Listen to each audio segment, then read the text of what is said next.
4 PM news network में दोस्तों आपका स्वागत है। मैं हूं आपके साथ राशिद ज़हीर। अनुराग ठाकुर ने जिस प्रकार से राहुल गांधी की जाति पूछी, लोगों का कहना यह है कि ये गाली दी गई है। और जाति किसको पूछी जाती है, कहा कि जाति जिसको जाति का नहीं पता अपनी, वो गणना की बात करता है।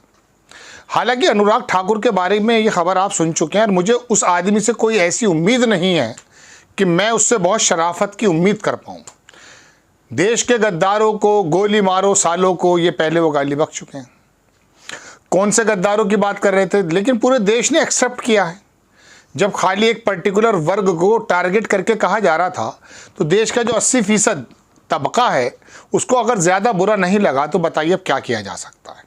लेकिन अब आकर तो वो राहुल गांधी की जाति ही पूछने लगे, गोया के माँ बाप, दुनिया भर की जो भी आप अंदाज़ा कर सकते हैं। लेकिन मैं बता रहा हूँ ना कि मुझे इसके बारे में खबर बनाने की ज़रूरत महसूस इसलिए नहीं हुई क्योंकि मैं उनके परिवेश को जानता हूँ कि वो पहले कर क्या चुके हैं। लेकिन तकलीफ़ की बात दोस्तों दो हैं इसमें। पहली बात तो ये है कि भारतीय जनता पार्टी का स्टैंड है, और दूसरी सबसे बड़ी खबर यह है कि प्रधानमंत्री जी उनको बारे में लेकर के ट्वीट करते हैं, तारीफ करते हैं। गोया के जाति जनगणना के अपोज में अगर राहुल गांधी को गाली बकी जा रही है तो क्या भारतीय जनता पार्टी जाति जनगणना नहीं चाहती? मोदी जी उनको उसको कंडेम करने की जगह जब दुनिया कह रही है, उसकी तारीफ कर रहे हैं और यंग एनर्जेटिक पर्सन बता रहे हैं और कह रहे हैं कि सुनना चाहिए कि वो किस प्रकार से जवाब दे रहा है। यानी कि एक आदमी गाली गलौज का इस्तेमाल कर रहा है। हालांकि दिक्कत ये नहीं होनी चाहिए क्योंकि वो पहले बिदुड़ी नाम का व्यक्ति तो लिटरली गाली बक चुका है भाई, तो उसको कोई सज़ा थोड़ी ना मिला है, सज़ा थोड़ी ना मिली है बताइए अभी तक आपको। बल्कि उसको टोंक में प्रभारी बनाकर भेज दिया गया था सचिन पायलट जब इलेक्शन लड़ रहे थे। तो ये तो भारतीय जनता पार्टी का एक कह सकता हूँ सिद्धांत है, मूल रूप से उसकी सोच यही है और प्रधानमंत्री जी ने इसको लिजिमेट कर दिया है। मैं आपको दिखाना चाहता हूँ, वो तो आप अनुराग ठाकुर की तो बात सुन चुके हैं, लेकिन आप देखिए प्रधानमंत्री जी ने उनके बारे में क्या लिखा है। प्रधानमंत्री जी ने जब उसके बारे में लिखा तो मुझे लगा कि वाकई कमाल कर दिया भाई, मुझे उम्मीद नहीं थी। बहरहाल देखिए कि नरेंद्र मोदी ने लिखा, साहब the speech bye my young and energetic colleague Shri Anurag Thakur is must here. Young energetic जो कुलीग हैं उनके, जिनको मंत्रालय पद नहीं दिया है इस बार, उनको सुनना चाहिए। Perfect mix of facts and humour exposing the dirty politics of the India alliance. India alliance की जो डर्टी पॉलिटिक्स है उसको उन्होंने एक्सपोज कर दिया, ये कहना है। और उसकी स्पीच के अंदर ये पार्ट भी है जो मैंने आपको बताया। लोगों ने बहुत बातें लिखी हैं। मैं आपको बताऊं, जब ये बात कह रहे हैं प्रधानमंत्री जी के तथ्य और हास्यों का एक बेहतरीन मिश्रण, शानदार कॉम्बिनेशन बता रहे हैं वो, perfect mix of facts and humour, कमाल कर दिया। लोगों ने क्या क्या लिखा है। मीनू जैन हैं, बड़ी अच्छी वक्ता हैं, बहुत अच्छी बात करती हैं, हमारे साथ भी आती हैं। उन्होंने कहा कि भाजपा की मनुवादी मानसिकता का प्रमाण है अनुराग ठाकुर की बात। बहुत सारे लोगों ने नई नई बातें भी लिखी हैं।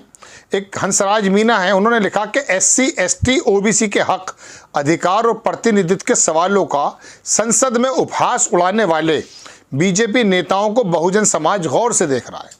मुझे उम्मीद नहीं कि बल्कि पूरा विश्वास है कि समाज बहुत जल्दी बीजेपी के हिंदुत्व के चंगुल से आज़ाद होकर मनुवादी घमंडी तानाशाह को करारा जवाब देगा। चलिए दोस्तों, बात यह है कि आपकी मनुस्मृति में क्या लिखा है और हज़ारों साल से कुछ वर्गों का कितना परसिक्यूशन किया जा रहा है, ये तो दुनिया जानती है ना। लेकिन बात चल ये रही है कि अब नया भारत है, दुनिया बदल गई है। हम लोग मैं आपको नहीं कह रहा, पत्ते बांधा करते थे, आज कपड़े पहनने लगे हैं, संसद में भी जाने लगे हैं, अंग्रेज़ी बोलने लगे हैं, अच्छी जगह बैठने लगे हैं, उठने लगे हैं। तो जाहिर सी बात है कि वो जंगलों को जो जीवन हम जिया करते थे उससे तो हम बाहर आ गए।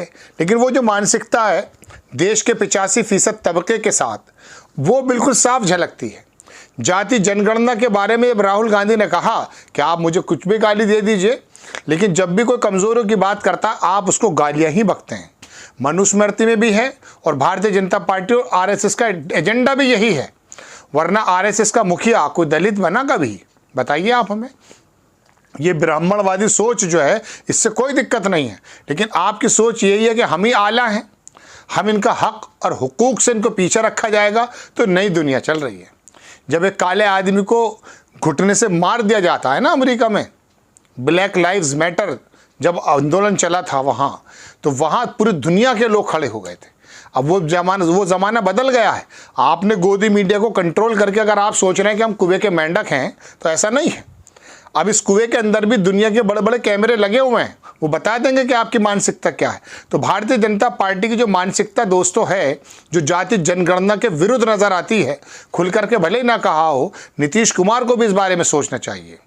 उनकी जो टेंडेंसी है वो अनुराग ठाकुर के शब्दों में आ गई है कि जाति, वो बंदा पूछ रहा है जिसकी जाति का पता नहीं है, वो गणना करना चाहता है, कोई दिक्कत नहीं है।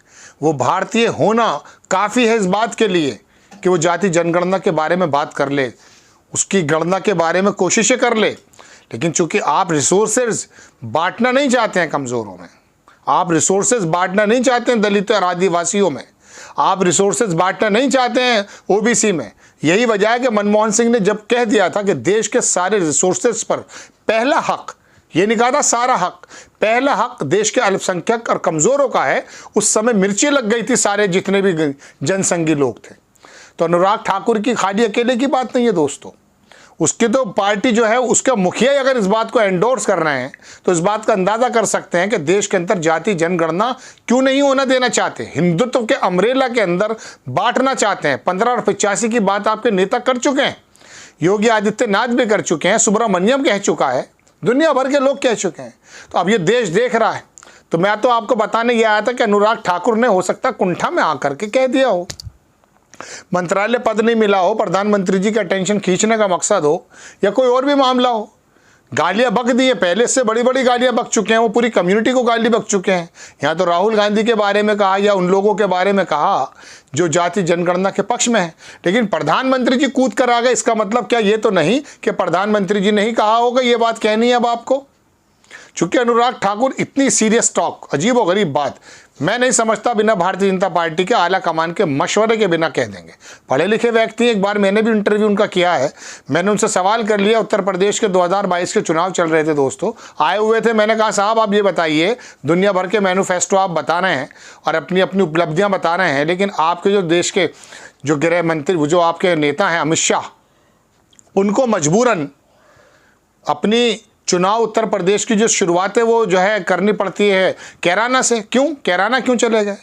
तो बड़ी गौर से देखा, वहाँ भारतीय जनता पार्टी का और भी नेता थे सारे, और वो चौंक गए कि ये नया छोटा सा पत्रकार क्या पूछ रहा है। पत्रकार तो पत्रकार होता है।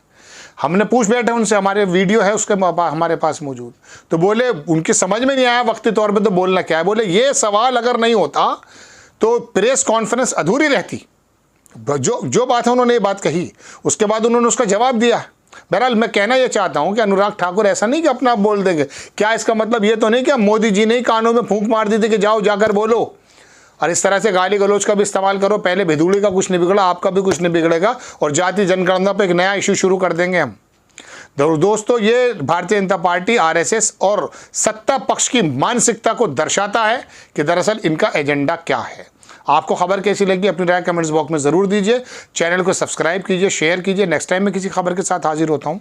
जय हिंद।